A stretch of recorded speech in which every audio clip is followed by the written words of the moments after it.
Affaire Mali-Algérie vue par Salif Sanogo. Des accords de Tamanrasset à celui d'Alger. Le médiateur qui voulait mener le Mali sur le chemin de la paix n'est en fait qu'un spécialiste des chemins et des coups tordus. Derrière le masque de faiseur de paix et de réconciliateur se cache le visage de la manipulation et de la déstabilisation. Et d'ailleurs, le masque a fini par tomber pour laisser apparaître ce visage hideux et sanguinolent. Flashback. En 1988, des émeutes contre le président Chadli Benjeddi, consécutives aux carences de l'État algérien en faillite, ont fait plus de 500 morts. La réforme constitutionnelle, qui s'en est suivie, a autorisé le multipartisme et consacré la naissance du fils, Front islamique du salut, de Madani Abbasi et Ali Belhadj.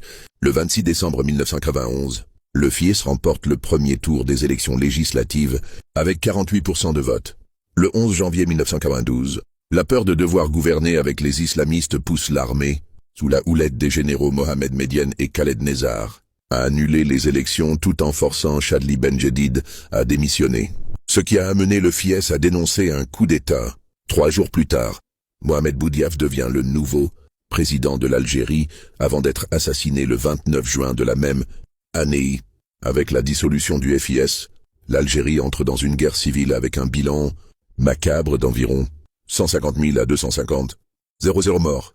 Ce fut la décennie noire, avec l'implantation de mouvements terroristes dans le sud de l'Algérie. Il en est ainsi du tristement célèbre Mokhtar Belmokhtar qui, après un passage en Afghanistan, a combattu au sein du GIA, groupe islamique armé, puis du GSPC, groupe salafiste pour la prédication et le combat. Il est d'ailleurs l'un des principaux artisans du ralliement des djihadistes algériens à Al-Qaïda, qui aboutit à la formation d'Al-Qaïda au Maghreb, islamique AQMI, en 2007. Dans un deal secret, les dirigeants algériens ont su convaincre ces groupes terroristes à quitter le sud de son territoire pour venir s'implanter dans le nord, frontalier du Mali, principalement dans la région de Kidal. Et c'est là que Belmokhtar a créé en 2012 son propre mouvement, dénommé les Signataires par le sang, qui a fini par fusionner avec le Moujao pour former Al-Mourabitoun. Alger a toujours entretenu des liens privilégiés avec ces terroristes et certains groupes rebelles du Mali avec un dessein inavouable.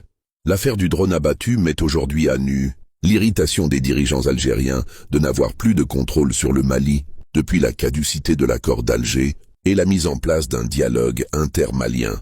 Si Alger détient des preuves que son espace aérien a été violé à plusieurs reprises, pourquoi ne pas les déclassifier et les publier? Pourquoi toute cette agitation? Est-ce parce que son rêve de faire d'une partie du nord du Mali un territoire autonome, à l'image de celle qu'elle voulait faire de la République arabe sahraoui et réclamée, après son autodétermination? Le ver est dans le fruit, et de ce fruit, le Mali n'en mangera point. Salif Sanogo.